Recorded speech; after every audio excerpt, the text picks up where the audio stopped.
The sun was setting slowly over the vast landscape of rural Montana, painting the sky with orange hues that contrasted with the intense green of the fields. Sarah watched this daily spectacle from the kitchen window while washing the dinner dishes. Her fingers, marked by hard work, moved mechanically over the plates while her mind wandered far away. Daydreaming again? Nathan's gruff voice cut through her thoughts like a sharp knife. "You'll break another plate if you keep that up." Sarah flinched, immediately returning her attention to the task. She couldn't afford to irritate him so early in the evening. "Sorry. I was just thinking about what to plant in the garden tomorrow," she lied, without looking directly at her husband.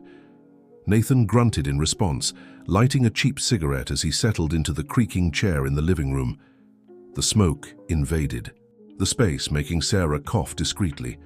He hated any sign of discomfort.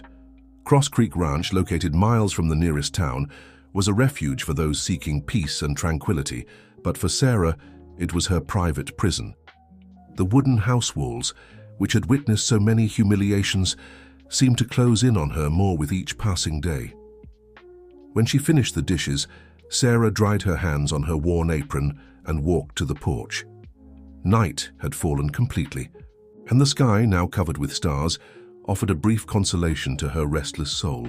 In the distance, in the small stable illuminated only by a lantern, she could see the imposing silhouette of Maple, the buffalo who was her only friend in this place forgotten by God.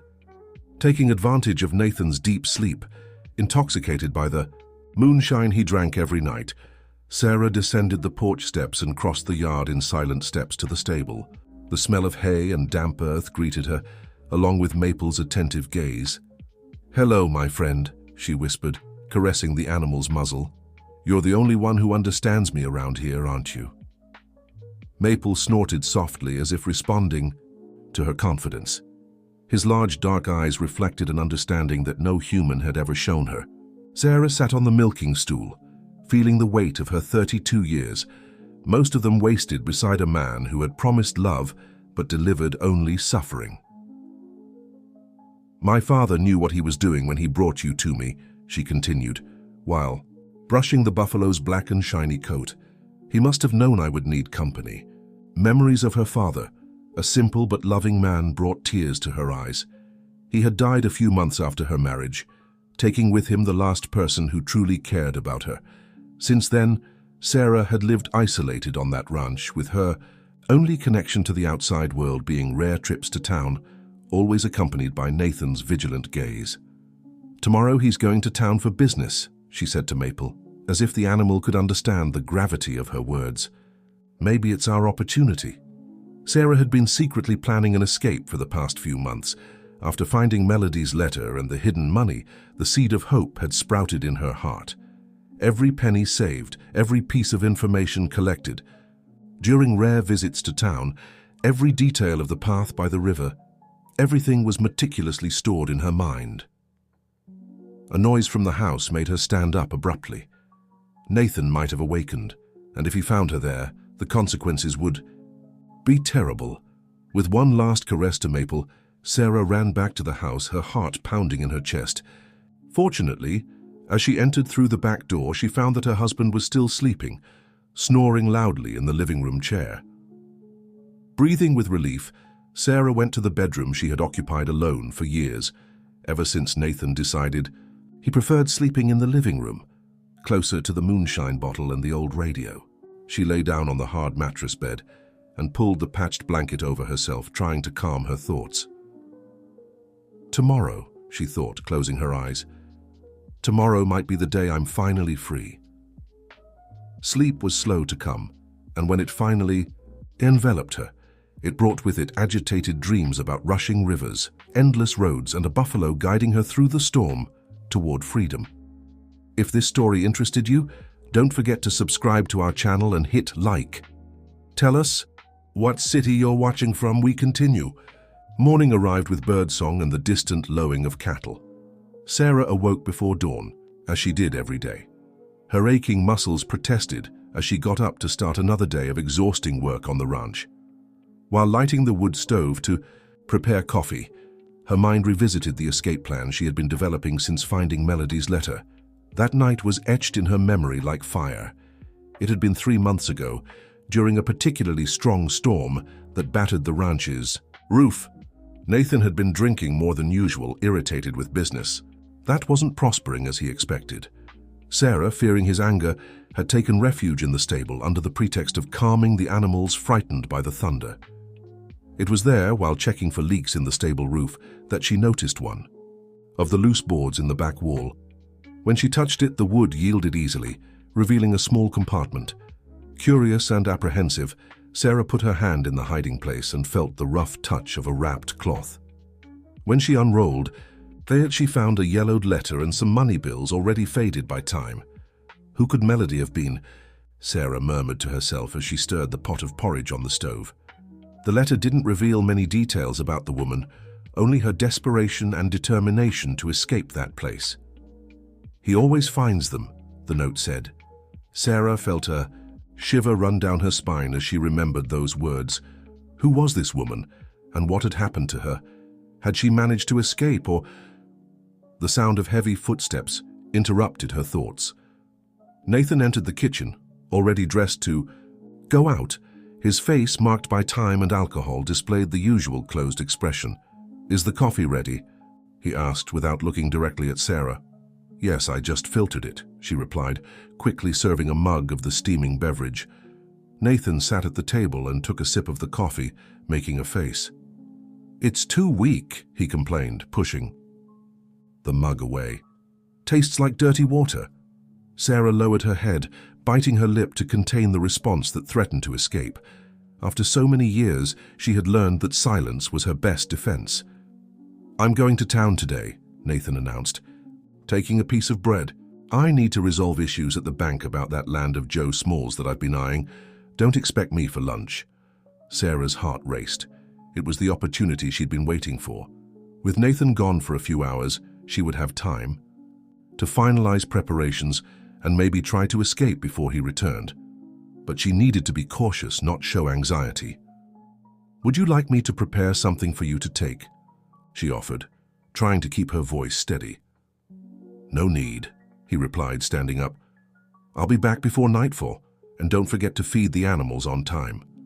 Last time, the Angus calf almost died of hunger because you got distracted with your nonsense." Sarah nodded, remembering that day well. It hadn't been her distraction, but rather her fear of leaving the house after the beating she'd taken the night before. But arguing wouldn't help. It never did. "Oh, and one more thing," added Nathan, already at the door. "That old buffalo of yours, Maple. I'm thinking of selling him to the slaughterhouse." The words hit Sarah like a punch to the stomach. Her eyes widened in panic, and she had to hold onto the edge of the sink to keep from falling. "Sell Maple? Pero esto why? He's strong, still works well in the field, and he's an old animal that eats too much," Nathan cut in coldly. "Things aren't easy, woman. We need money, not sentimentality about animals." "Please, Nathan," Sarah begged, momentarily forgetting her pride. "Maple was a gift from my father. He's the only memento I have of him." Nathan's face hardened even more. "Your father has been under the ground for years, Sarah, and Maple is just an animal like any other. I've decided, when I get back from town, I'll settle the details with Tom from the slaughterhouse." Without waiting for a response, he left, slamming the door hard. Sarah remained motionless, feeling tears streaming down her face. The idea of losing Maple was unbearable. The buffalo wasn't just an animal. He was her confidant, her friend, her only source of comfort in that miserable place. When she heard the engine of Nathan's old pickup truck moving away, Sarah ran to the bedroom. With trembling hands, she removed the loose board under the bed and took the cloth bag where she kept her few savings and Melody's letter. Now there was no longer a choice. She needed to flee that day, not just for herself, but also to save Maple. Quickly, she gathered some clothes, a little food, and the documents she had managed to hide from Nathan over the years. She looked at the yellowed photograph of her parents, the only ones who truly loved her, and carefully stored it among her belongings. "Today's the day, Dad," she whispered to the faded image. "I'm taking Maple with me, as you would have wanted." With Her heart beating hard against her chest, Sarah headed to the stable. She needed to prepare everything before Nathan changed his mind and returned earlier. Melody's letter mentioned the path by the river, and Sarah knew that was her best chance. Maple, as if sensing the tension in the air, greeted her with an attentive look and a restless snort. "It's okay, my friend," she whispered, caressing the animal's muzzle. "Today, we're both going to know freedom." The hours dragged like slow serpents under the scorching Montana sun. Sarah moved around the ranch yard with contained haste, her racing heart contrasting with her calculated gestures. Each movement was designed not to arouse suspicion in case any of Nathan's temporary workers passed. By a siyum at the edge of the wash tub, she washed some clothes with excessive vigor, as if wanting to strip away not just the dirt, but also all the suffering impregnated in every fiber of those fabrics. Her hands, calloused from hard work, scrubbed the cloths while her mind worked on a plan.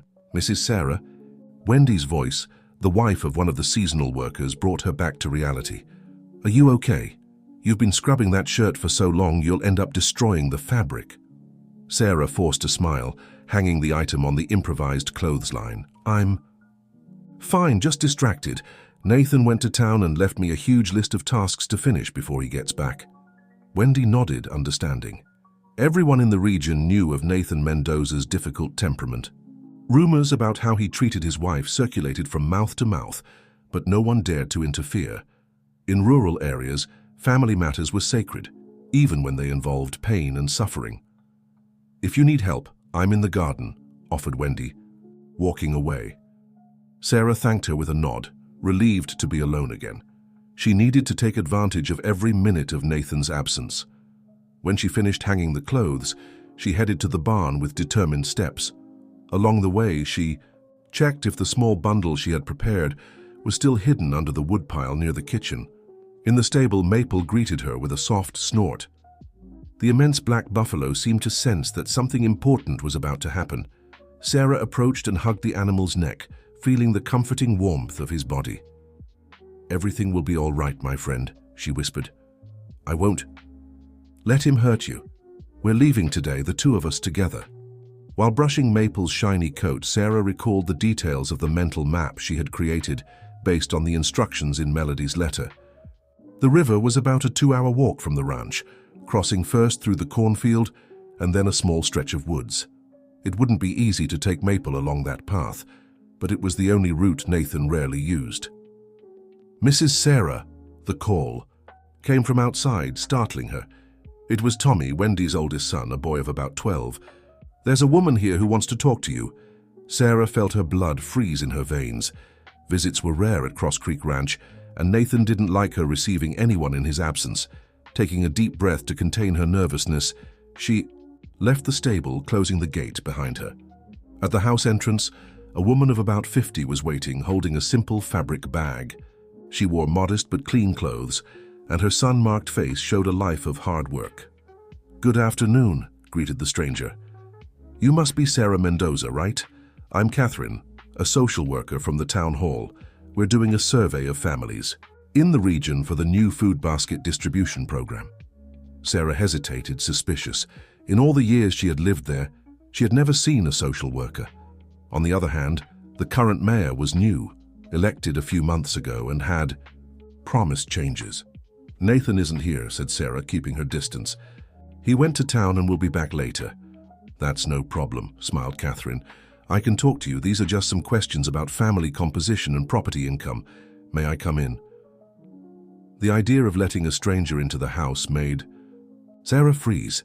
If Nathan found out, "We can talk here on the porch," she suggested, indicating the wooden bench. "It's cool in the shade." Catherine agreed, sitting down and taking a notepad from her bag. She began to ask routine questions about how many people lived in the house, how long they had been there, if they had children. Sarah answered mechanically, with short phrases, always looking at the road, fearing to see the dust that would announce Nathan's early return. "And are you well, Sarah?" Catherine suddenly asked, abandoning her professional tone. Her eyes pierced Sarah's with a disturbing intensity. "What do you mean?" Sarah felt her throat dry. "I'm asking if you're happy here, if everything is okay with you and your husband." Sarah's heart raced. This woman seemed to read her thoughts, or worse, seemed to know what was happening inside those walls. For a fleeting moment, she considered telling everything: the years of abuse, the humiliations, the constant fear. But the instinct for self-preservation spoke louder. "Everything's fine," she replied dryly. "Nathan and I live peacefully here." Catherine observed her for a few more seconds before nodding slowly, as if not completely believing.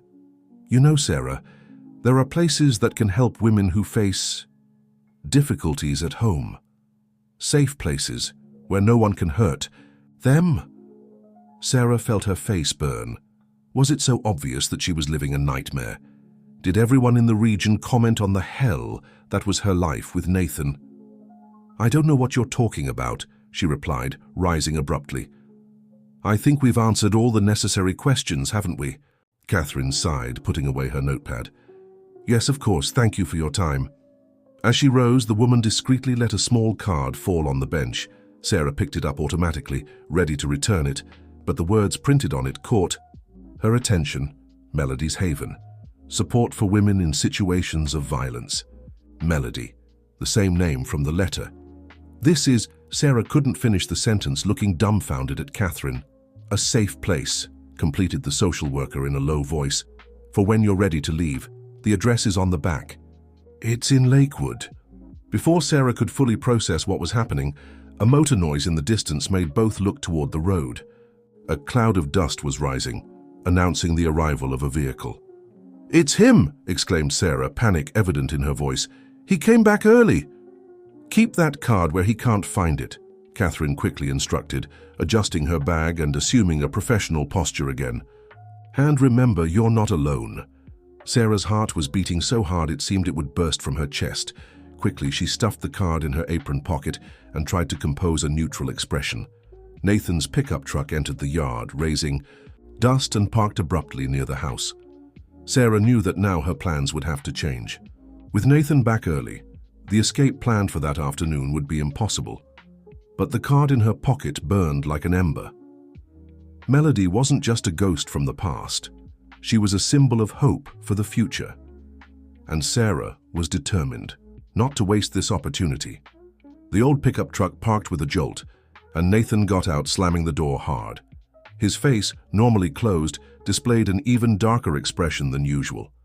He cast a suspicious look at Catherine, who maintained a professional smile on her lips. "Who are you?" he asked dryly, approaching the two women on the porch. "Good afternoon, Mr. Mendoza," Catherine responded calmly. "I'm Catherine Oliveira, a social worker from the town hall. We're surveying rural families for the new food basket program." Nathan frowned, looking from Catherine to Sarah, who remained motionless, her body tense like a violin string about to snap. "We don't need government handouts," he declared, spitting on the ground. "This property produces enough for our sustenance." Catherine maintained her composure, putting her notepad in her bag. "I understand, Mr. Mendoza. In any case, we appreciate you receiving our visit." She extended her hand to Sarah. "It was a pleasure to meet you, Mrs. Sarah." Sarah shook the extended hand, feeling a small piece of paper being discreetly transferred to her palm. She instinctively closed her fingers over it, while murmuring a goodbye. Nathan watched Catherine walk away toward the small motorcycle parked under a tree. Only when the social worker had disappeared on the dirt road did he turn his attention to Sarah. What did she really want? He inquired, his small dark eyes piercing hers. "Exactly what she said," Sarah responded, keeping her voice firm. "Questions about the family, how many people live here, that sort of thing." He continued to stare at her, as if trying to extract the truth with just his gaze. Sarah maintained eye contact, something she rarely managed to do. Finally, he seemed satisfied and entered the house, muttering something about city busybodies. When she was sure Nathan couldn't see her, Sarah quickly unfolded the paper Catherine had passed to her. It was a hastily written note. "Tonight, at midnight, I'll be waiting at the river bend. Come alone." Sarah's heart raced. How did Catherine know? Who was she really? And why was she willing to help her? So many questions swirled in her mind, but one certainty rose above all. This could be her only chance to escape. She tucked the paper in her bra, the safest place she could think of at the moment, and entered the house. Nathan was sitting at the kitchen table, a bottle of moonshine already open in front of him. "Why did you come back so early?" she risked asking, trying to sound casual while lighting the stove to heat up the leftovers from lunch. "Those damn bank people cancelled." "The meeting," he grumbled, taking a swig straight from the bottle. "Said the manager had a health issue." "Bullshit. I bet it's because of that late payment last month." Sarah nodded, stirring the food in the pan. Her mind was working frantically. With Nathan home, her original plans were compromised. She would have to adapt, find a new way. And now there was also this mysterious offer of help from Catherine. "Where's Tommy?" Nathan suddenly asked. "I need him to help me. Fix the fence on the north side. One of the calves almost escaped yesterday." "He must be with his mother in the garden," Sarah replied. "I'll call him after lunch." Nathan grunted in agreement, helping himself to more moonshine. Sarah observed him discreetly. If he continued drinking at that rate, he would soon be unconscious, as frequently happened. This could facilitate her midnight escape. While serving lunch, her thoughts flew to Maple. She couldn't leave him behind, especially now that Nathan planned to sell him to the slaughterhouse. But how to take an adult buffalo without Nathan noticing? And how to reach the meeting point with Catherine in time? "What is it?" Nathan's voice cut through her thoughts. "You've got that look like you're up to something." Sarah froze for an instant, but quickly regained her composure. "I'm just worried about the garden," she lied. "With this drought, the vegetables aren't growing right." Nathan stared at her for a few seconds before turning his attention back to his plate. Sarah breathed in relief. He didn't seem to have noticed anything suspicious. The rest of the afternoon passed in almost unbearable tension. Sarah fulfilled her usual tasks, feeding the chickens, cleaning the house, preparing dinner, all under Nathan's watchful eye, who seemed more suspicious than normal. Perhaps Catherine's unexpected visit had awakened his guard instincts. When the sun began to set, Sarah found an excuse to go to the stable. She needed to see Maple, make sure he was okay, and somehow prepare him for the nighttime escape. "Am I going to feed the animals?" she announced, taking a bucket of corn for the chickens. Nathan, already drunk and drowsy in the porch chair, merely nodded. Sarah took the opportunity to first pass by the chicken coop, where Tommy was still working, fixing a part of the fence. "Tommy," she called in a low voice, "I need you to do me a favor." The boy looked at her with curiosity. "Sure, Mrs. Sarah." "If Nathan wakes up and asks for me, tell him I'm in the orchard picking oranges for tomorrow morning's juice." Tommy nodded without asking questions. Like most children in the region, he had learned early not to question adults, especially about matters involving Nathan Mendoza. In the stable, Sarah found Maple lying on the fresh straw. The buffalo raised his head upon seeing her enter, letting out a soft snort of recognition. "Hello, my friend," she whispered, caressing the immense animal. "We need to be ready for tonight. You'll need to be very brave." As she spoke, Sarah checked the condition of the rope she normally used to guide Maple through the fields. It was worn, but it would hold for the journey to the river. She hid it under a pile of hay, along with a small bundle containing food for the journey. "We'll need to be as silent as shadows, Maple," she continued, sitting next to the buffalo on the straw. "Nathan can't suspect anything until we're far from here." The animal seemed to understand the gravity of the situation, remaining exceptionally quiet, his large eyes fixed on Sarah as if capturing every word. It was then that a noise at the stable entrance made her turn abruptly. It was Wendy, the worker's wife, bringing a bucket of fresh water. "Sorry to startle you, ma'am," she said. "I just came to bring water for the animals." Sarah rose quickly, trying to appear natural. "Thank you, Wendy. I was just about to do that myself." The older woman placed the bucket on the ground and looked fixedly at Sarah. "Mrs. Sarah, it's not my business, but that woman who came here today..." Wendy hesitated, lowering her voice even more. "Does she really work for the town hall?" Sarah felt her blood freeze in her veins. "Why do you ask?" "It's just that I know all the social workers in the region. My cousin works in the social assistance office and never mentioned any Catherine." Wendy's words made Sarah's heart race even faster. Who was Catherine really? What if it was a trap? What if Nathan had sent someone to test her? "I'm sure she presented documents," Sarah responded, trying to stay calm. Wendy shrugged, but her gaze revealed genuine concern. "Just be careful, Mrs. Sarah. The boss doesn't like strangers around here." When Wendy left, Sarah remained motionless for a few moments, the weight of doubt crushing her chest. Should she trust Catherine and risk going to the meeting at midnight? What if it was a trap set by Nathan to test her? On the other hand, if it was really an opportunity to escape, perhaps the only one she would have, she couldn't waste it. She caressed Maple one last time before leaving the stable. "I'll return at midnight," she promised the animal. "Be ready." The rest of the afternoon passed in a whirlwind of anxiety and discreet preparations. Sarah hid small amounts of food in different locations in the kitchen to later gather them into a single bundle. She separated her documents and the money she had, saved over the years, hiding everything in a secret pocket she had sewn in her slip. By 7 in the evening, as expected, Nathan was completely intoxicated, snoring deeply in the porch chair. Sarah helped him to the living room, where he collapsed on the old sofa, continuing his heavy sleep. The kitchen clock marked 7:30 when Sarah heard the first thunders. A storm was approaching, which could both help and hinder her plans. On one hand, the noise of the rain would cover the sounds of her escape. On the other, the path to the river would become more difficult and dangerous. Sarah looked out the window at the quickly darkening sky. The night would be long, and there were still hours until the moment of truth.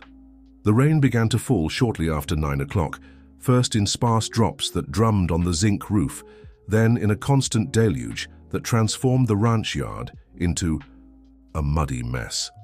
Sarah remained seated at the kitchen table, pretending to mend some clothes while watching the wall clock that advanced with torturous slowness. Nathan continued to sleep in the living room, his snoring occasionally interrupted by incomprehensible murmurs. The moonshine had done its job, and Sarah knew he probably wouldn't wake up until dawn.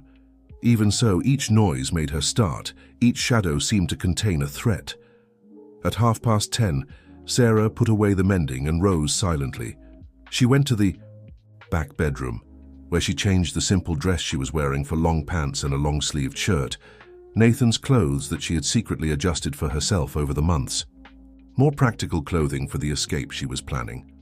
Over these clothes, she put on her usual dress to not arouse suspicion in case Nathan woke up and saw her. She put on old but sturdy boots and tied a scarf around her head.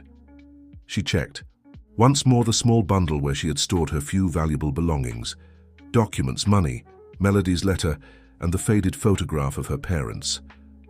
The clock struck 11 when Sarah felt a deep anguish tighten her chest. The doubt that Wendy had planted in her mind grew like a weed. What if Catherine wasn't trustworthy? What if she didn't show up at the meeting point? Or worse, what if it was a trap? Sarah sat on the edge of the bed, feeling the weight of the decision she needed to make. Staying meant continuing to live that daily nightmare, enduring Nathan's mistreatment, and perhaps even seeing Maple being taken to slaughter. Leaving meant facing the unknown, risking herself on a stormy night, trusting a stranger. A particularly strong thunder shook the house, making the windows tremble. Sarah stood up, determined. She preferred to face all the dangers of the world than to continue in that prison. She crossed the kitchen on tiptoe, passing by the living room where Nathan slept. She paused briefly to observe him. The man who had ruined her life for so many years now seemed harmless, sprawled on the old sofa. His mouth half open, his face marked by deep wrinkles. For a fleeting instant, Sarah felt something close to pity, but the memories of all the humiliations and aggressions soon dispelled that feeling. The rain continued strong when Sarah went out the back door, protecting herself as best she could, with a piece of tarp she had found in the storage shed. The path to the stable, normally covered in a few minutes, seemed to last an eternity. The ground was slippery and the darkness was almost complete, broken only occasionally by lightning. Maple was standing when she entered the stable, as if he had been waiting for her. The great black buffalo let out a soft snort of recognition upon seeing her. "The time has come, my friend," whispered Sarah, caressing the animal's muzzle. "We're leaving this prison." With trembling but determined hands, Sarah prepared Maple for the journey. She put a simple halter on him, attaching the worn rope she had set aside earlier. The buffalo remained surprisingly calm, as if he understood the importance of that moment. "We need to be silent," she murmured, leading Maple to the stable door. The storm roared with renewed vigor when they went out into the yard, the wind lashing their faces with heavy raindrops. Sarah hesitated, considering whether they should proceed in those conditions, but the fear of Nathan waking and discovering her plans was greater than the fear of the storm. Guiding Maple carefully, she avoided the main path that passed in front of the house and followed behind the orchard, where the trees offered some protection against the rain. The muddy ground made walking difficult, causing them to advance more slowly than Sarah had planned. When they finally reached the edge of the property, where an old fence separated Nathan's land from the secondary road, Sarah's wristwatch, a gift from her mother, which she kept hidden from Nathan, showed almost midnight. With difficulty, she found the part of the fence that was loose, where she knew they could pass. Maple, with his impressive strength, helped widen the opening, allowing both to cross to the other side. Once on the road, Sarah felt a mixture of terror and exultation.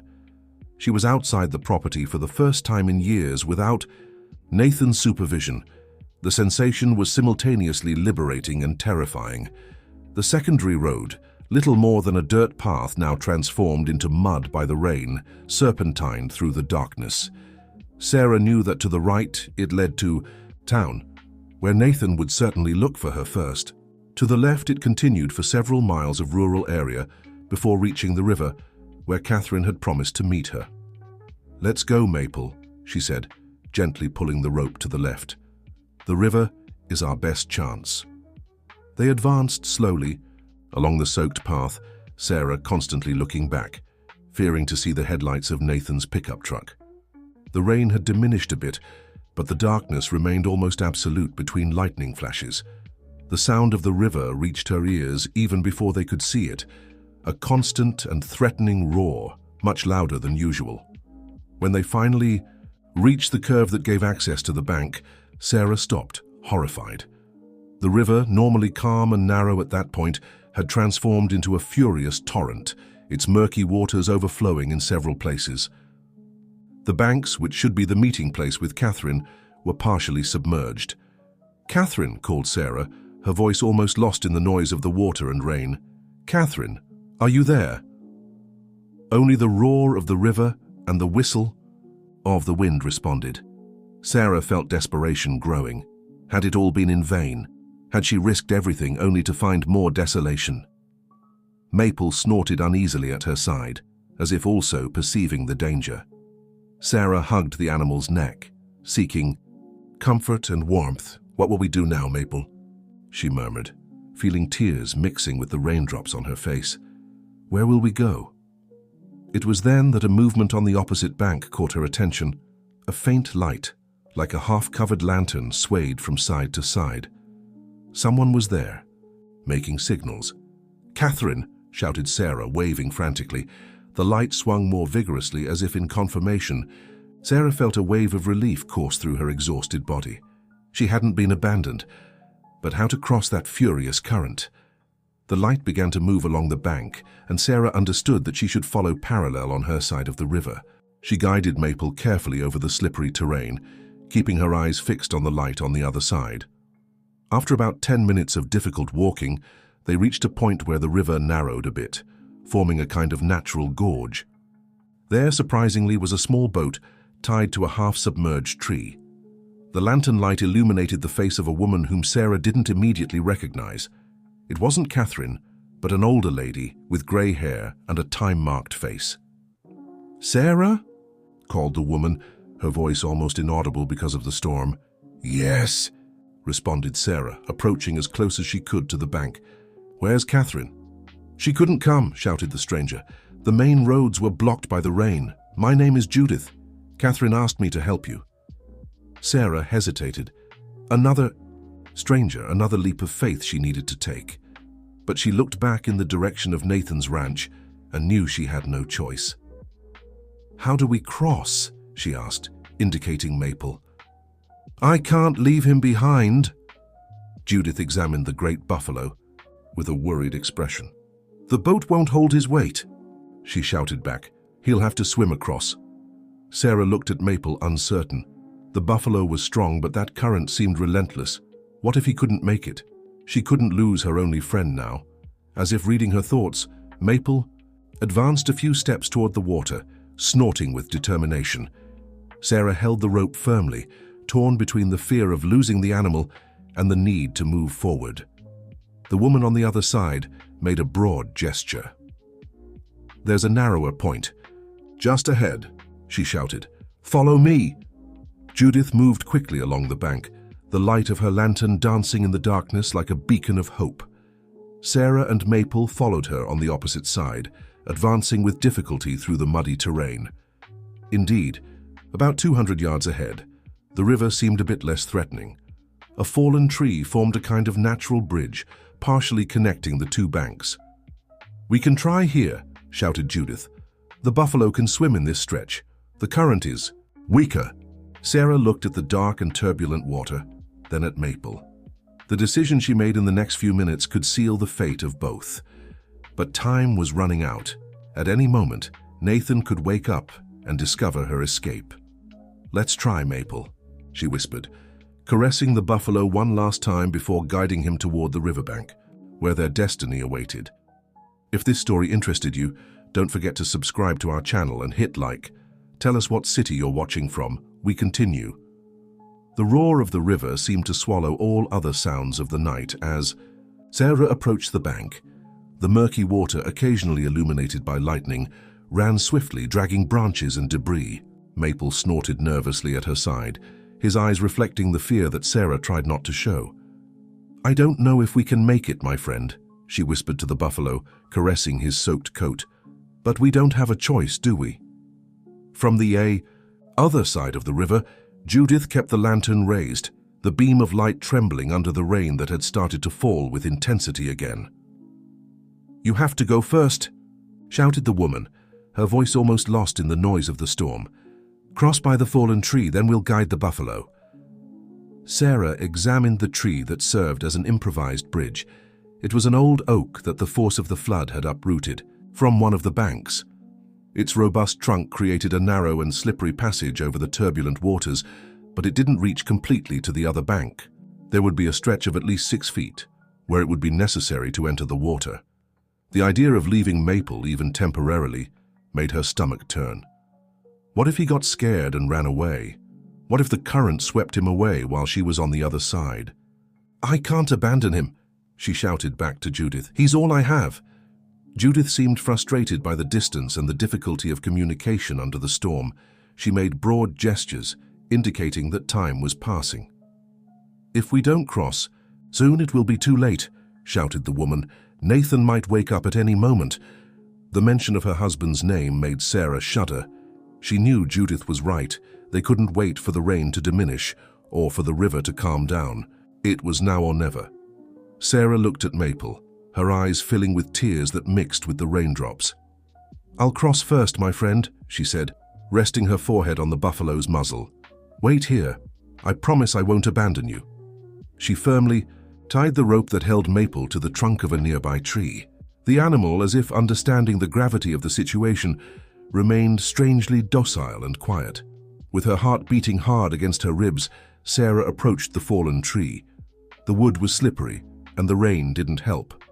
Her first step was hesitant, but soon she found a rhythm, advancing slowly, her arms extended to maintain balance. The trunk trembled under her feet, shaken by the force of the current that beat against it. Halfway, a strong wind almost knocked her down. Sarah desperately grabbed a broken branch, feeling her nails dig into the wet wood. "Careful," shouted Judith from the other side. "Go slowly." Sarah resumed the crossing with even more care, each step measured, each movement calculated. The end of the trunk was approaching, and with it the stretch where she would have to enter the water. When she reached the end of the tree, she stopped. She looked at the turbulent water below, then at Judith, who kept the lantern pointed at her illuminating her path. "Don't be afraid," encouraged the woman. "The current isn't so strong at this point. I'm going to enter to help you." Before Sarah could protest, Judith handed the lantern to someone Sarah couldn't quite see and entered the water, which reached her waist. She extended her hand, offering support. Sarah took a deep breath and carefully descended from the trunk into the icy water. The current immediately pulled at her legs, making her stagger. Judith grabbed her arm with surprising strength for a woman of her age, keeping her steady. Together, fighting against the force of the river, they managed to reach the bank. Sarah fell to her knees in the mud, exhausted but relieved to have completed half the crossing. "Thank you," she gasped, raising her eyes to Judith. It was then that she noticed the other person holding the lantern. It was a tall, thin man with a severe appearance but gentle eyes. "This is my brother Andrew," explained Judith, following Sarah's gaze. "He's going to help us with the buffalo." Sarah nodded, still catching her breath but already anxious to fetch Maple. She stood up, ignoring the exhaustion she felt, and looked to the other side of the river, where her faithful friend waited, a dark form against the stormy night. "How will we bring him across?" she asked. Andrew stepped forward, speaking for the first time. "Buffaloes are good swimmers," he said, his voice grave but comforting. "But with this current, he'll need guidance. We have to enter the water, all three of us, and guide him." The idea of returning to those icy waters made Sarah shiver, but there was no alternative. She accepted a piece of rope that Andrew offered her and returned to the bank. "Maple," she called, her voice cutting through the darkness. "Maple, I'm here." The buffalo responded with a loud moo, his form stirring on the opposite bank. "Untie him and bring him to the edge of the water," instructed Andrew. "We'll all enter the river to receive him." Sarah hesitated. This meant she would have to go back at least partially to the other side. "I'll go," said Judith, seeming to read her thoughts. "You just crossed and are exhausted." "No," Sarah firmly refused. "Maple trusts me. He won't come if he doesn't see me. It has to be me." Andrew and Judith exchanged worried looks, but didn't argue. Sarah took a deep breath, gathering the strength. She had left and started the crossing by the fallen tree again, this time in the opposite direction. The return journey seemed even more difficult. Her muscles protested, and the fear of falling was greater now that she knew the force of the current. But the thought of Maple, alone and frightened, propelled her forward. When she finally reached the other bank, she was greeted by the buffalo, with a demonstration of relief so human that it almost made her smile despite the desperate situation. Maple rubbed his enormous muzzle against Sarah's shoulder, as if wanting to confirm that she had really returned. "I'm here, my friend," she whispered, quickly untying the rope that bound him to the tree. "Now we're going to freedom together." On the other side of the river, Andrew and Judith had partially entered the water, strategically positioning themselves to receive the buffalo when he reached the other bank. "Bring him to the edge and encourage him to swim," shouted Andrew, his voice barely audible over the roar of the water. "Don't be afraid, buffaloes are excellent swimmers." Sarah led Maple to the bank, constantly talking to him, trying to convey a confidence she didn't completely feel. The buffalo hesitated when his hooves touched the cold water, instinctively backing away. "Come on, Maple," Sarah encouraged, positioning herself beside him. "We have to cross. We can't go back."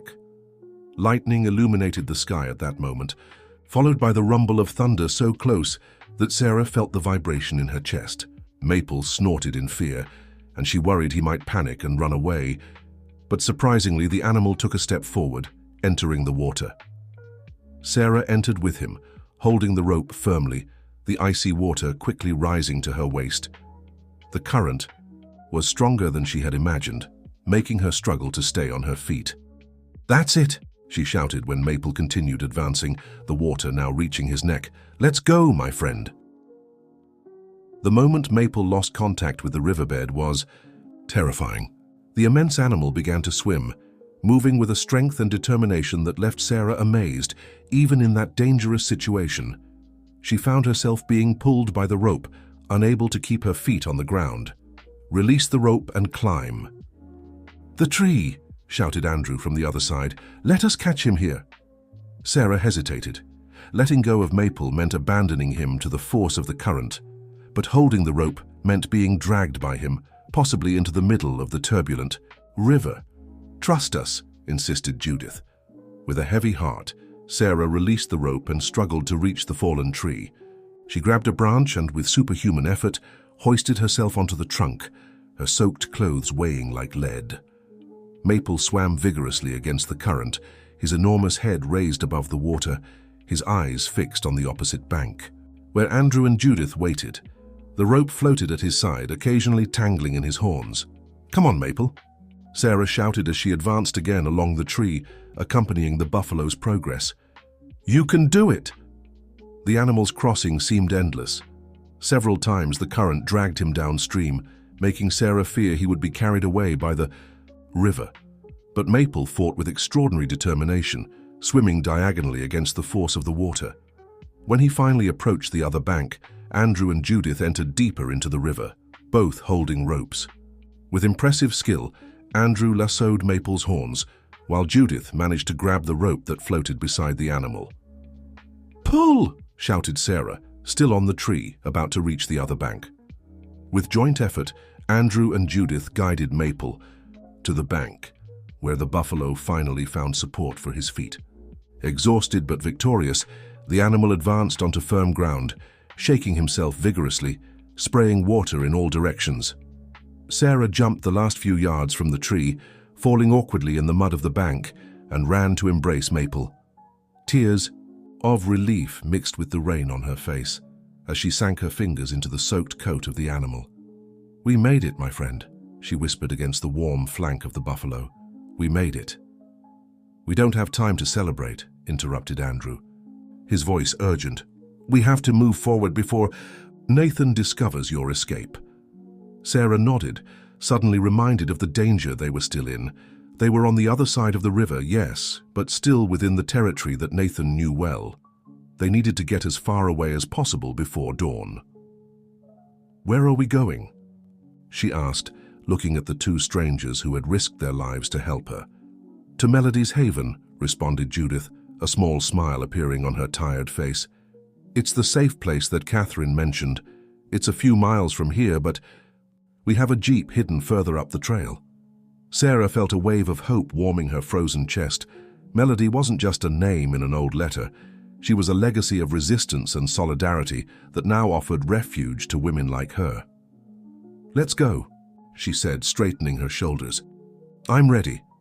With Maple at her side and two unlikely allies guiding the way, Sarah entered the dark forest, leaving behind the river that had served as a boundary between her past of suffering and an uncertain but free future. The rain had diminished to a fine drizzle when the group finally spotted the dark green jeep, partially covered by branches and foliage, to camouflage it. Andrew removed the natural disguise with quick, precise movements, revealing an old but well-maintained vehicle. "Can you convince your buffalo to follow us?" he asked Sarah, looking with some apprehension at Maple, who seemed even more imposing, now that they were on firm ground. "We have no way to transport him in the jeep." Sarah caressed Maple's damp muzzle, which snorted softly under her touch. "He'll follow me," she responded with confidence. "We've walked together through much more difficult terrain than this." Andrew nodded, seeming satisfied with the response. He opened the vehicle door for Sarah, who hesitated momentarily before entering. It was strange to be inside a car after so many years limited to the ranch grounds, leaving only on the rare occasions when Nathan took her to town in his pickup truck, always under constant surveillance.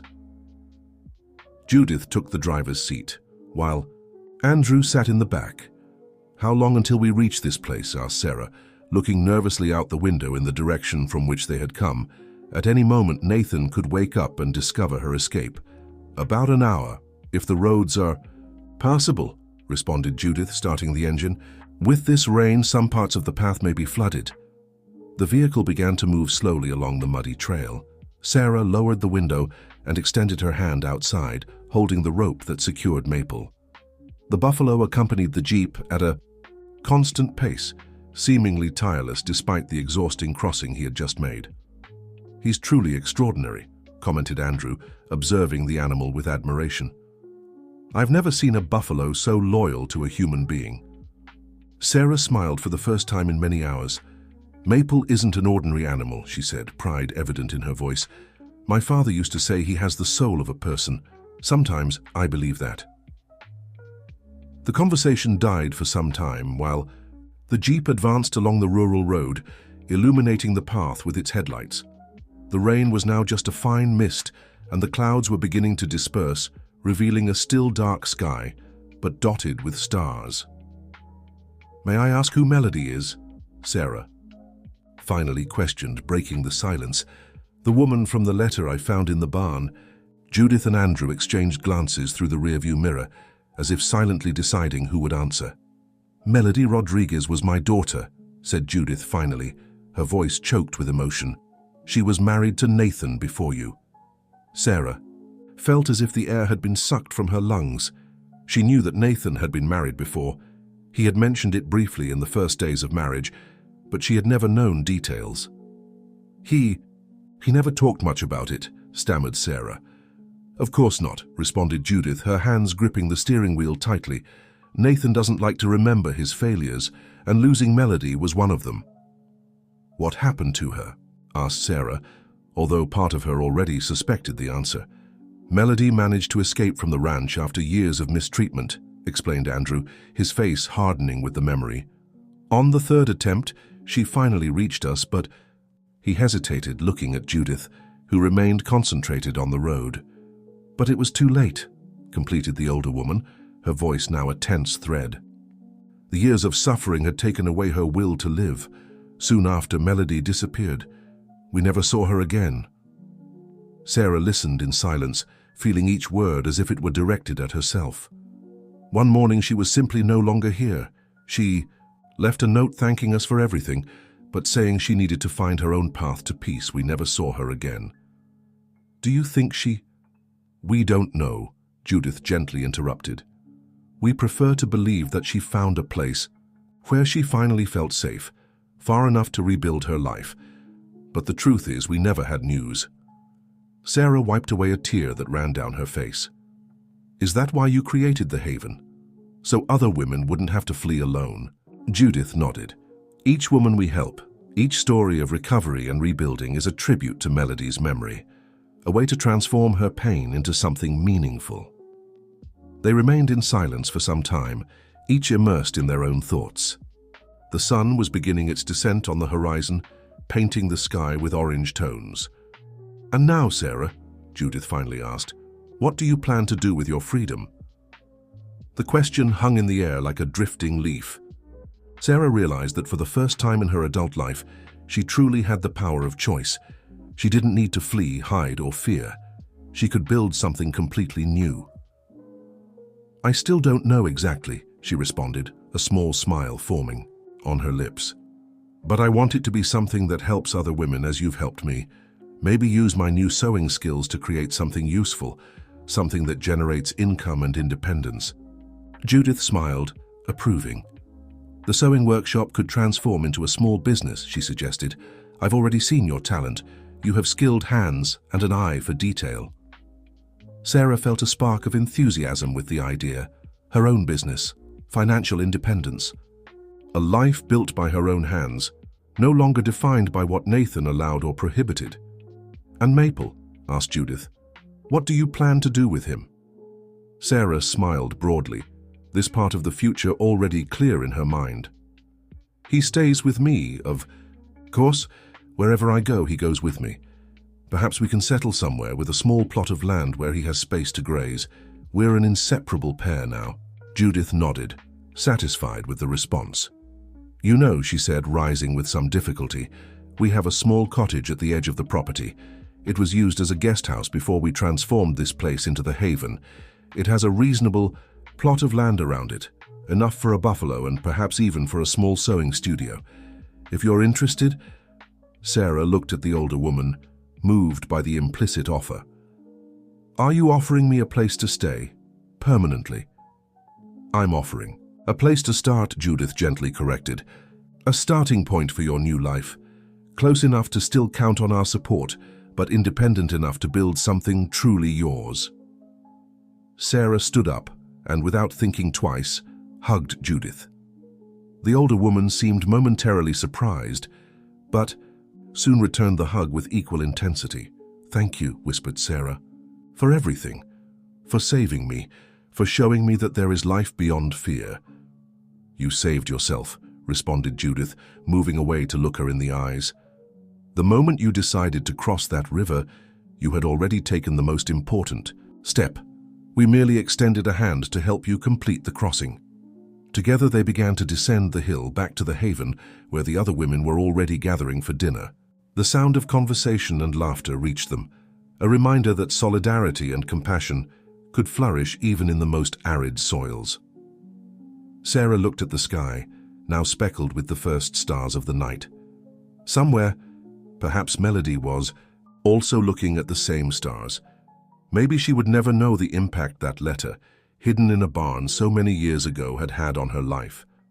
But Sarah would always carry in her heart gratitude for that unknown woman, who in her own desperation had extended a hand through time to save another soul.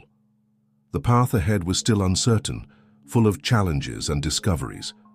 But now Sarah walked with her head held high, no longer as a fugitive but as a woman journeying home, the true home, the one she would build with her own hands with courage and hope. And she would not be alone.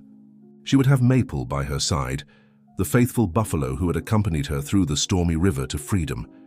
Together, they had left behind a life of oppression and fear, and now advanced toward a future that, for the first time, seemed to shine with infinite possibilities. As she crossed the courtyard toward the illuminated house, Sarah made a silent promise to herself. The story would not end here. One day it would be she who extended a hand to another woman trapped in the shadows, thus continuing Melody's legacy, a legacy of courage, solidarity, and hope that, like the waters of the river, would continue flowing, transforming lives, breaking chains, one story at a time. The sun was already high in the sky when Sarah finally awoke. For a moment of disorientation, she didn't recognize the room where she was. Walls of a soft yellow flowered curtains filtering the light, a soft bed with clean sheets that smelled of lavender. Nothing here resembled the simple, worn-out room she had occupied at Nathan's ranch. Reality hit her like a wave, the escape, the river crossing, the arrival at Melody's haven. It hadn't been a dream. She was truly free. She sat up in bed, observing the details of the room she hadn't noticed the night before, when she had practically collapsed from exhaustion as soon as Catherine led her there. There was a small vase with wildflowers on the dresser, a rocking chair near the window, and an oval mirror on the wall. Sarah got up and approached it, surprised to see her own reflection. The woman who stared back at her seemed simultaneously familiar and strange. Her black hair, normally tied in a severe bun at Nathan's insistence, was loose, framing a face that seemed younger without the constant lines of worry. Her eyes, brown and large, had a vivacity she hadn't seen in years. Soft knock on the door interrupted her contemplation. "Sarah?" Catherine's voice sounded from the other side. "May I come in?" "Yes, of course," she replied, moving away from the mirror. Catherine entered, bringing a breakfast tray. Her smile was warm and genuine, without the forced professionalism she had shown at the ranch. "Good morning, I brought something for you to eat. You must be starving." Sarah only then realized how hungry she was. She hadn't eaten since lunch the day before, and the exhausting crossing had consumed her last energies. "Thank you," she said, sitting on the edge of the bed as Catherine placed the tray on the small table near the window. "Did you sleep well?" asked the Haven's coordinator, pulling the rocking chair to sit down. Sarah nodded, approaching the table and starting to eat the still warm bread with butter. "How's Maple?" she asked between bites. Catherine smiled as if already expecting this question. "He's great. Andrew took him to the stable where we have other rescued animals. He's already eaten, drunk fresh water, and even made friends with an old horse we have here." Sarah felt immense relief.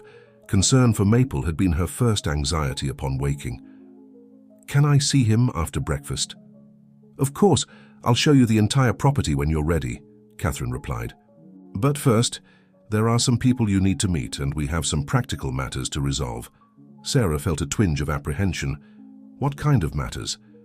"For your own safety, We need to formally register your arrival and initiate legal procedures, explained Catherine, her voice now more serious.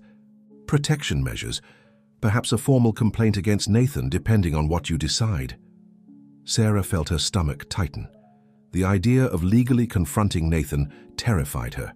He had influential friends in the region, people who would help him without asking questions. I'm afraid, she confessed, placing the coffee cup on the table with trembling hands. Nathan isn't the type to accept losing. Catherine leaned forward, covering Sarah's hand with her own. I understand your fear, Sarah. Many women who come here feel the same. But you're not alone anymore. We have a support and protection network that Nathan doesn't even imagine exists. Sarah wanted to believe these reassuring words, but years of fear had left deep marks. What if he finds me? What if he comes after me? That's why we have rigorous security procedures, Catherine explained patiently.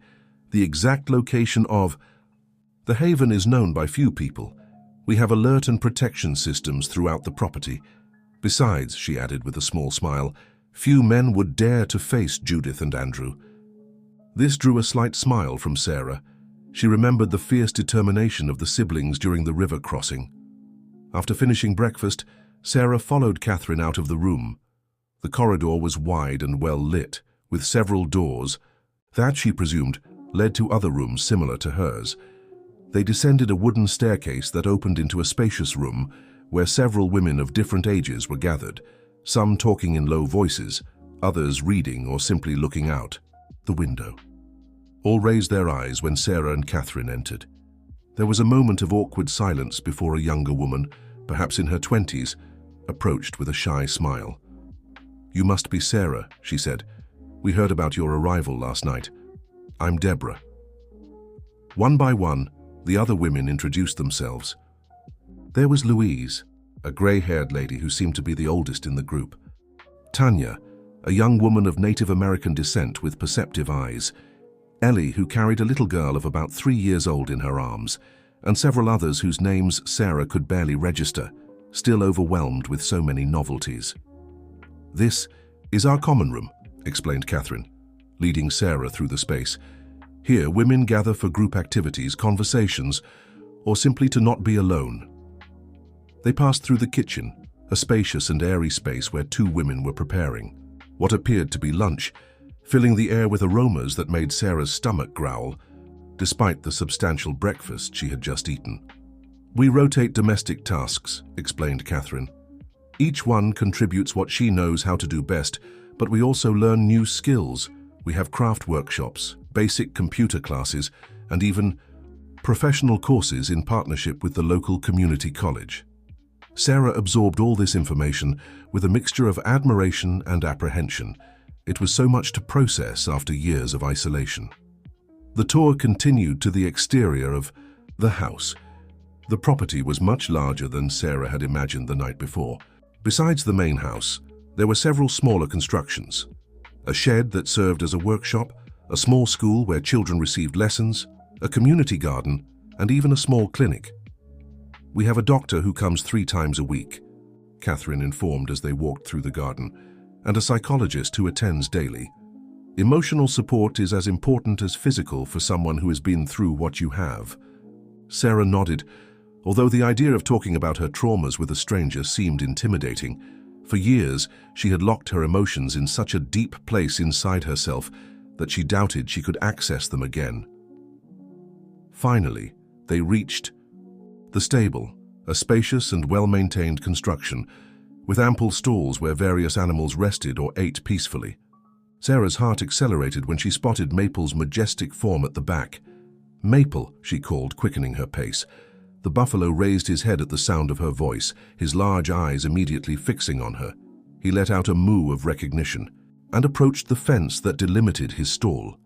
Sarah ran the last few yards, ignoring Catherine's amused look.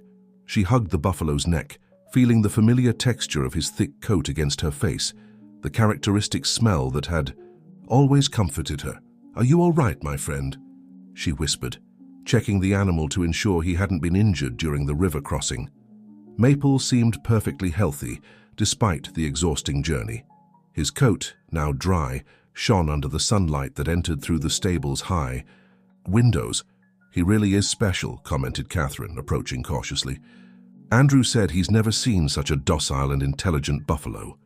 "He was my only friend during all those years," explained Sarah, caressing Maple's muzzle. "I think that creates a different bond."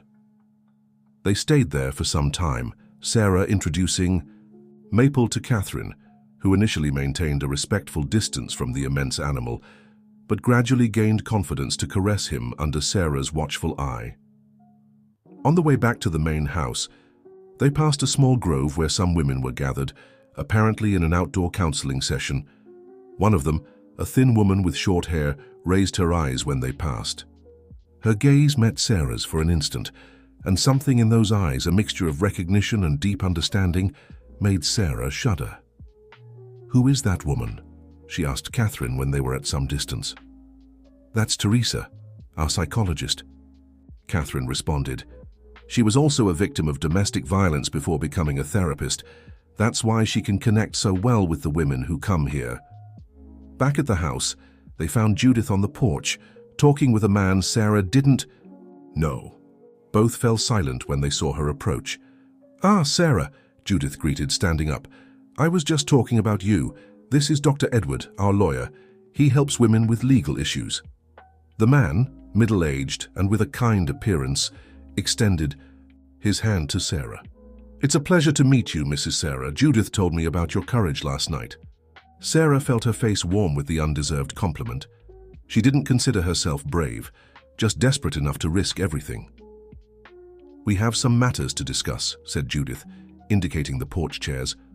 "About Nathan and what we can do to guarantee your long-term safety." Sarah sat down, feeling the weight of reality fall on her shoulders again. For a few hours, immersed in the novelty of the haven and the reunion with Maple, she had almost forgotten that Nathan was out. They're probably furious with her escape. They're perhaps already searching for her. "I believe he noticed my absence early this morning," she said, her hands trembling slightly on her lap. "He wakes at dawn by habit." "Probably," agreed the lawyer, his tone gentle but realistic, "and that's why we need to act quickly." The rest of the morning was dedicated to a long conversation about legal options, protective measures, and possible future scenarios. Sarah oscillated between moments of fierce determination and lapses of paralyzing fear. The idea of facing Nathan in a court seemed simultaneously liberating and terrifying. When they finally finished, it was already past noon. Catherine suggested that Sarah rest a bit before lunch, recognizing the signs of emotional exhaustion on the newcomer's face. Back in the room that was now hers, Sarah sat in the rocking chair by the window, observing the landscape of Melody's haven. Women walked through the gardens, some alone, others in small groups. Children played in an improvised playground under the shade of ancient trees. An entire community created from the shared pain of so many women. A refuge built with the memory of Melody, whose tragic story had been transformed into a source of hope. Sarah thought of the letter found in the barn, the desperate words of a woman she had never known, but who had somehow extended her hand through time to save her. "Be smarter than I was." Melody's words echoed in her mind as the midday sun flooded the room with its golden light. Sarah made a silent promise to the woman who had come before her. She would not waste this second chance. She would not allow fear to paralyze her again. This new life, so different from everything she had known, was just beginning. And for the first time in many years, Sarah allowed herself something she had forgotten how to feel: hope. While Sarah began to adapt to the routine at Melody's haven, 50 miles away, Cross Creek Ranch seethed like a disturbed anthill. Nathan Mendoza had awakened shortly after dawn, his head throbbing with the excesses of the previous night. It took a few minutes to realize something was wrong.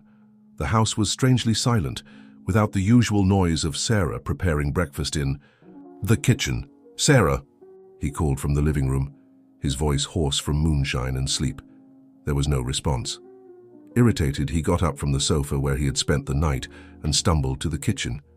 The stove was cold. There was no coffee ready. A tenuous thread of uneasiness began to form in his mind. "Sarah," he shouted again, now louder, heading to her bedroom. The door was ajar, revealing the made and untouched bed.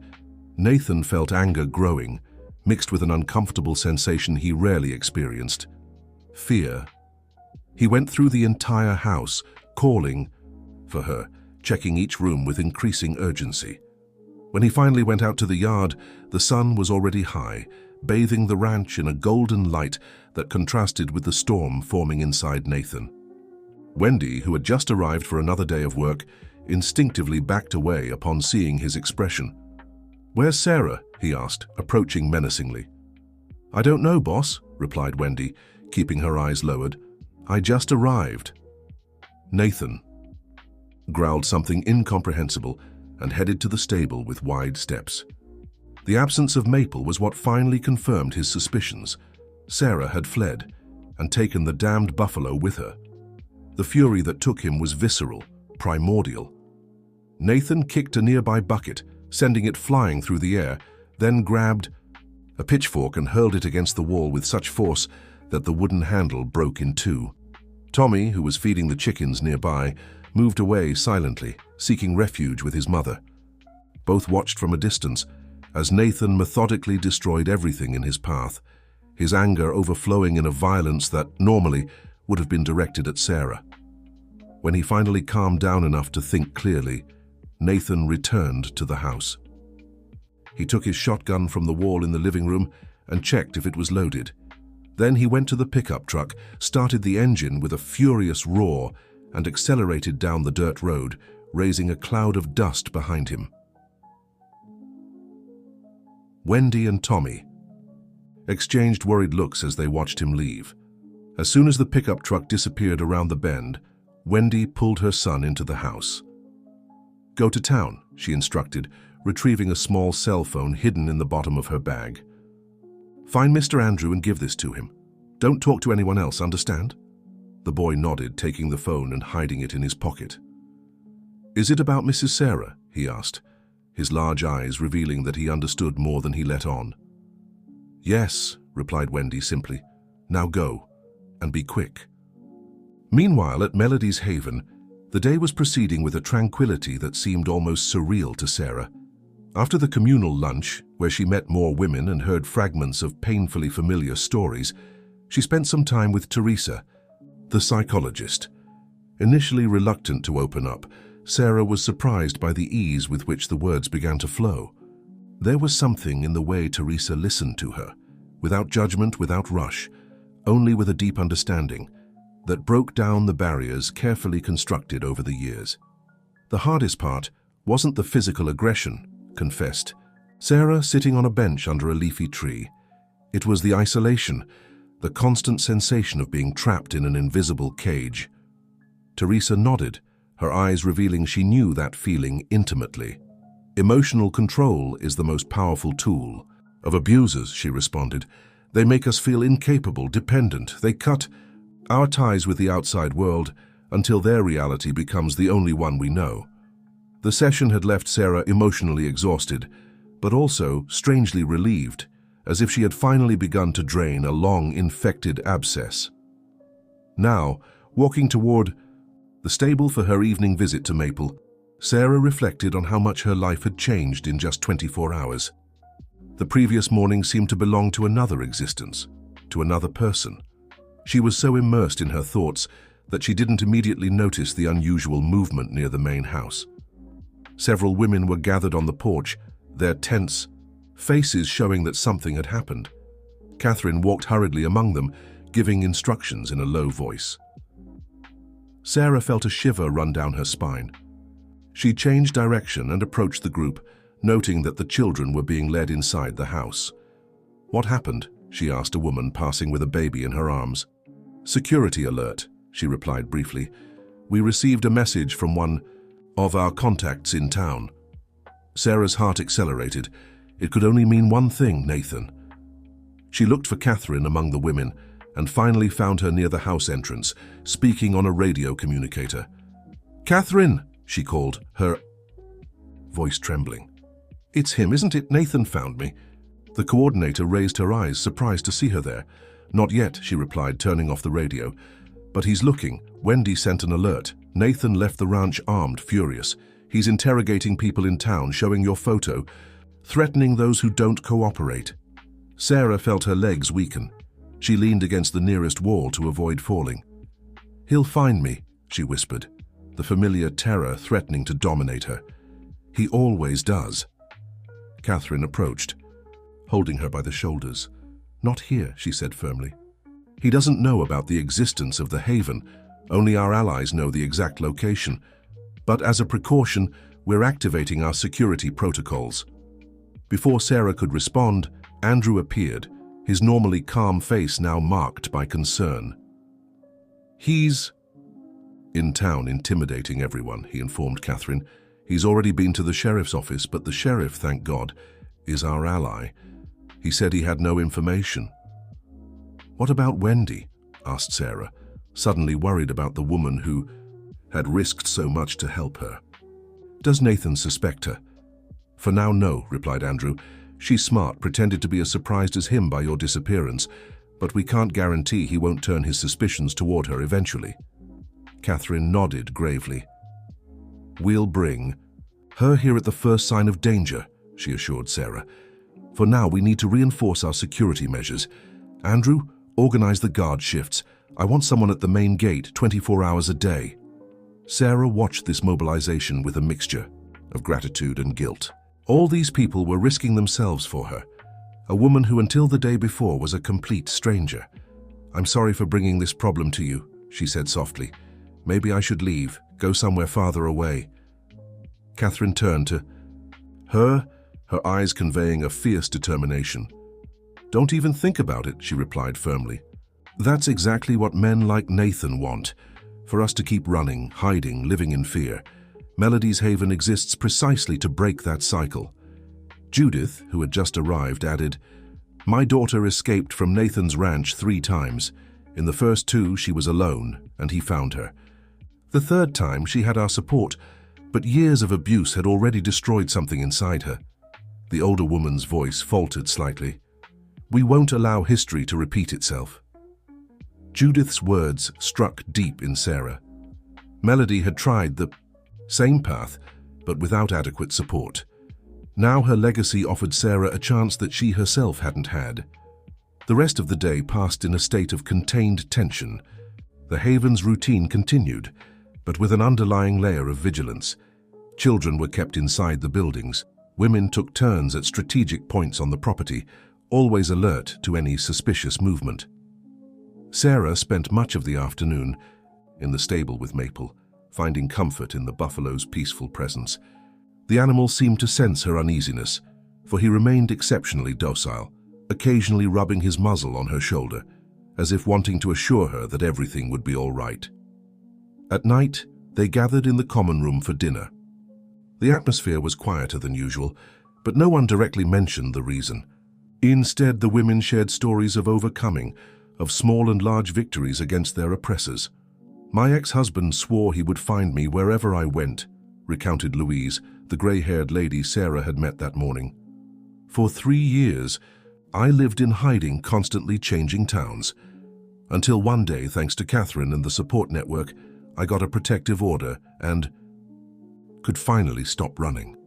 Mine still tries to intimidate me on the days he visits our son," added Ellie, caressing the hair of the daughter asleep in her lap. "But now I know my rights. I'm not alone anymore." Sarah listened to these stories like someone receiving a precious gift, proof that it was possible to survive, rebuild, move forward. Each woman there carried scars, some visible, others hidden, but all had found strength to take the next step, and then another and another. The night advanced, and one by one, the women retired to their rooms.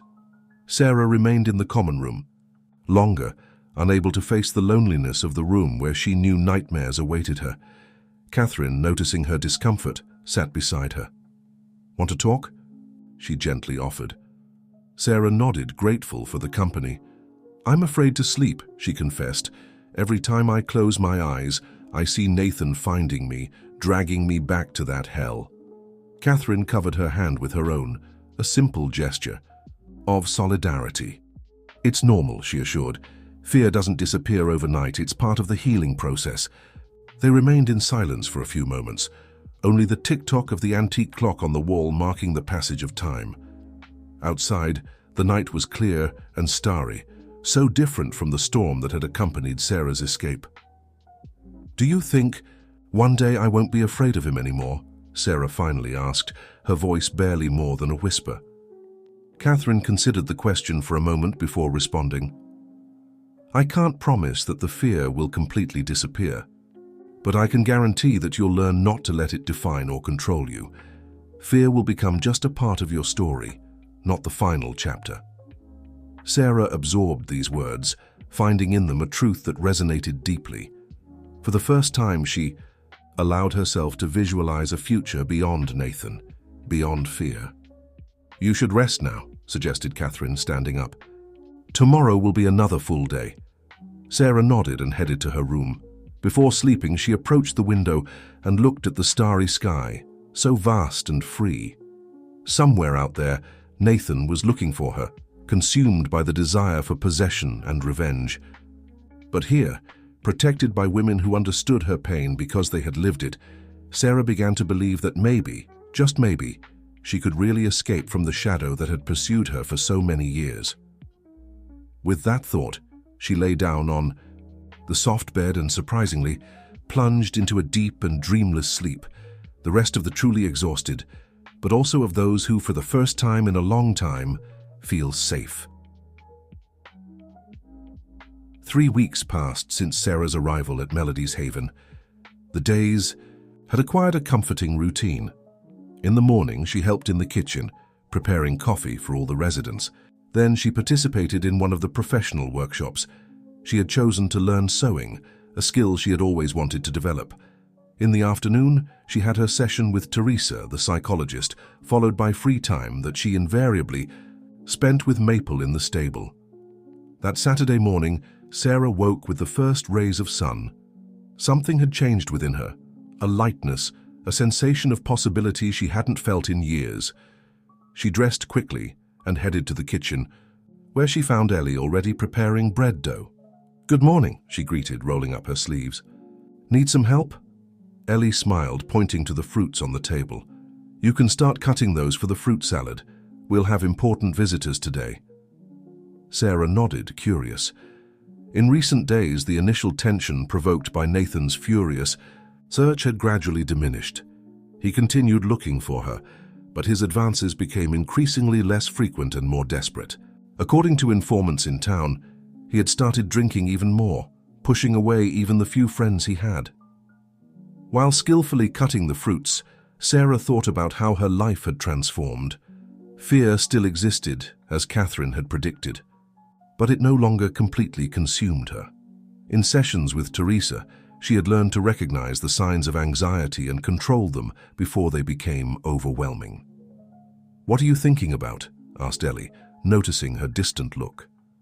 "About how it seems I've lived 2 different lives," Sarah responded honestly. "The woman I was at Nathan's ranch seems like a stranger now." Ellie nodded, understanding. "I felt that way too. It's like waking from a very long nightmare and discovering that the real world is completely different from what we imagined." The conversation was interrupted by Catherine's arrival, who entered the kitchen with a serious expression, though not alarmed. "Good morning, girls," she greeted. "Sarah, when you finish here, can you come to my office? We have important news to discuss." Sarah's heart jumped, but it wasn't the same paralyzing panic as before. Now, when something unexpected happened, her first reaction was no longer absolute terror. "Did something happen?" she asked, drying her hands on her apron. "Nothing to worry about," Catherine assured. "Just some developments we need to discuss. Finish your work here and meet me when you can." After Catherine left, Ellie gave an encouraging smile to Sarah. "It must be about the legal process. I heard the judge finally issued the protective order." Sarah nodded, hoping it was really that. In recent weeks, with the help of Dr. Edward, the Haven's lawyer, she had initiated legal proceedings against Nathan. The process was slow and bureaucratic, but each small advance represented a step toward true freedom. When she finished preparing the fruit salad, Sarah washed her hands, removed her apron, and headed to Catherine's office. On the way, she passed by the stable and couldn't resist making a quick visit to Maple. The buffalo seemed more adapted to the new life each day. He had even gained a bit of weight, his coat shining with health under the care of the Havens stable. "Hand, good morning, my friend," she whispered, caressing the animal's muzzle. "Wish me luck." Maple snorted softly, as if understanding her words. Sarah smiled and continued on her way, feeling strengthened by the brief encounter. In the office, Catherine waited along with Dr. Edward, and surprisingly, the sheriff of the town, a middle-aged man, whom Sarah had briefly met during one of her testimonies. "Come in, Sarah," invited Catherine. "Please sit down." Sarah obeyed, a knot forming in her stomach despite the previous assurances. 3 serious people in a room rarely meant good news.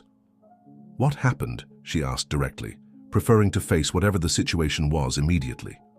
The bikie sheriff adjusted himself in his chair before speaking. "Mrs. Sarah, we're here because there was an incident involving your ex-husband, Nathan Mendoza." The use of the term ex-husband didn't go unnoticed by Sarah. Technically, they were still married, although the divorce process was already underway. "What kind of incident?" she asked, her heart slightly accelerating. "In the early hours of yesterday," continued the sheriff, "Nathan caused a disturbance in town. He was intoxicated, as he has been frequently, and began threatening people in the square, demanding information about your whereabouts." Sarah swallowed hard but remained firm.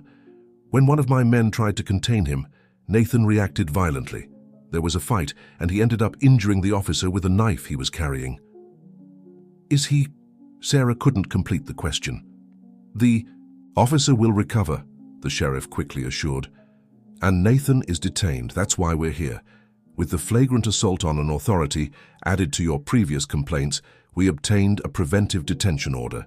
He won't be released any time soon." Sarah felt a wave of conflicting emotions coursing through her body. Relief primarily, but also a strange sensation of emptiness. For so long, Nathan had been the gravitational center of her existence, even if in a negative way. His definitive absence created a space she still didn't know how to fill. "What does this mean for me?" she finally asked. Dr. Edward leaned forward, his tone professional but gentle. "It means, Sarah, that you can begin to plan your future with more security. Nathan's arrest, combined with the protective order that the judge issued yesterday, offers legal guarantees for your protection. You can even consider leaving the Haven if you wish," added Catherine. "Although know that you will always be welcome here for as long as you need." The idea of leaving the Haven generated contradictory feelings in Sarah. On one hand, she yearned for total independence, to build something of her own. On the other, she feared facing the outside world alone after so many years of isolation. "You don't need to decide now," Catherine assured, seeming to read her thoughts. "We have a transition program for women who are ready to move forward. It includes help finding housing, employment, and continuous support." Sarah nodded, grateful for the understanding. "What about Maple?" she asked, concerned about the fate of her faithful companion. "The buffalo?" The sheriff seemed surprised by the question.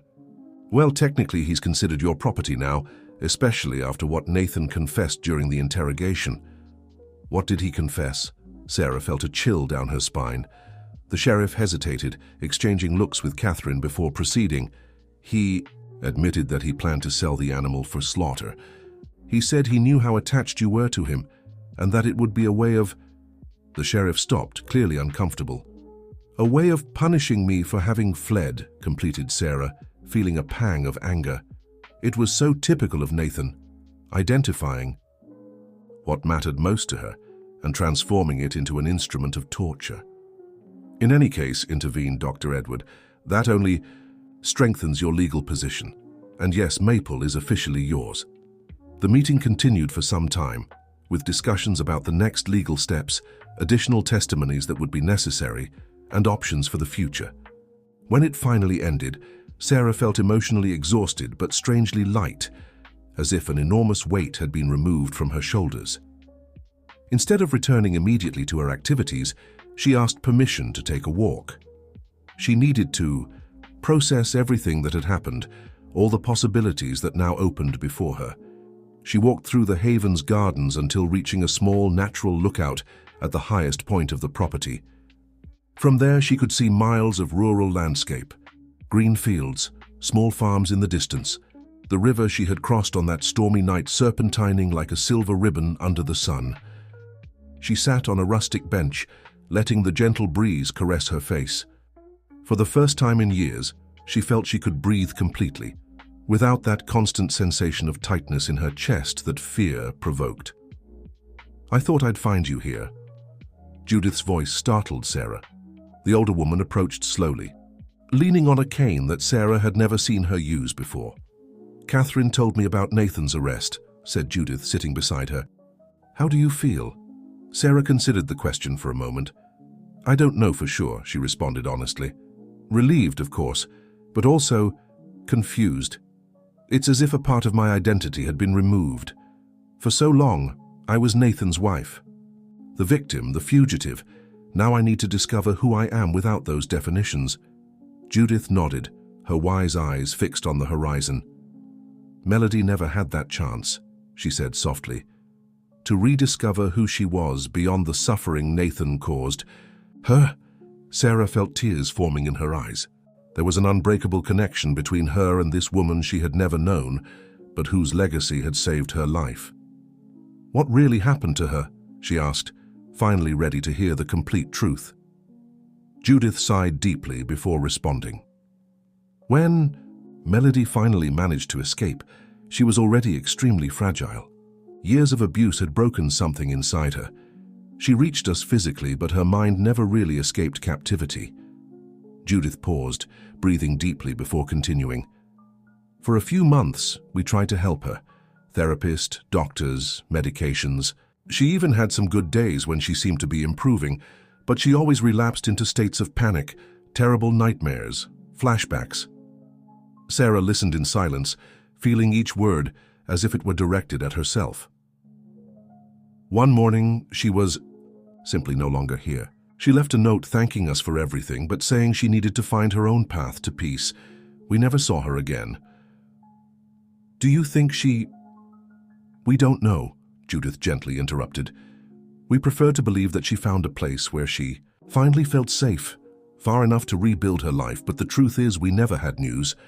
Sarah wiped away a tear that ran down her face. "Is that why you created the Haven? So other women wouldn't have to flee alone?" Judith nodded. "Each woman we help, each story of recovery and rebuilding, is a tribute to Melody's memory, a way to transform her pain into something meaningful." They remained in silence for some time, each immersed in her own thoughts. The sun was beginning its descent on the horizon, painting the sky with orange tones. "And now, Sarah," Judith finally asked, "what do you plan to do with your freedom?" The question hung in the air like a drifting leaf. Sarah realized that for the first time in her adult life, she truly had the power of choice. She didn't need to flee, hide, or fear. She could build something completely new. "I still don't know exactly," she responded, a small smile forming on her lips. "But I want it to be something that helps other women as you've helped me. Maybe use my new sewing skills to create something useful, something that generates income and independence." Judith smiled, approving. "The sewing workshop could transform into a small business," she suggested. "I've already seen your talent. You have skilled hands and an eye for detail." Sarah felt a spark of enthusiasm with the idea, her own business, financial independence. A life built by her own hands, no longer defined by what Nathan allowed or prohibited. "And Maple?" asked Judith. "What do you plan to do with him?" Sarah smiled broadly, this part of the future already clear in her mind. "He stays with me, of a course. Wherever I go, he goes with me. Perhaps we can settle somewhere with a small plot of land where he has space to graze. We're an inseparable pair now." Judith nodded, satisfied with the response. "You know," she said, rising with some difficulty, "we have a small cottage at the edge of the property. It was used as a guest house before we transformed this place into the Haven. It has a reasonable plot of land around it, enough for a buffalo and perhaps even for a small sewing studio. If you're interested." Sarah looked at the older woman, moved by the implicit offer. Are you offering me a place to stay? Permanently? I'm offering a place to start, Judith gently corrected. Her starting point for your new life, close enough to still count on our support, but independent enough to build something truly yours. Sarah stood up and, without thinking twice, hugged Judith. The older woman seemed momentarily surprised, but soon returned the hug with equal intensity. "Thank you," whispered Sarah, "for everything, for saving me, for showing me that there is life beyond fear." "You saved yourself," responded Judith, moving away to look her in the eyes. "The moment you decided to cross that river, you had already taken the most important step. We merely extended a hand to help you complete the crossing." Together, they began to descend the hill back to the haven, where the other women were already gathering for dinner. The sound of conversation and laughter reached them, a reminder that solidarity and compassion could flourish even in the most arid soils. Sarah looked at the sky, now speckled with the first stars of the night. Somewhere, perhaps Melody was also looking at the same stars. Maybe she would never know the impact that letter, hidden in a barn so many years ago, had had on her life. But Sarah would always carry in her heart gratitude for that unknown woman who, in her own desperation, had extended a hand through time to save another soul. The path ahead was still uncertain, full of challenges and discoveries. But now Sarah walked with her head held high, no longer as a fugitive, but as a woman journeying home. The true home, the one she would build with her own hands, with courage and hope. And she would not be alone. She would have Maple by her side, the faithful buffalo who had accompanied her through the stormy river to freedom. Together, they had left behind a life of oppression and fear, and now advanced toward a future that, for the first time, seemed to shine with infinite possibilities. As she crossed the courtyard toward the illuminated house, Sarah made a silent promise to herself. The story would not end here.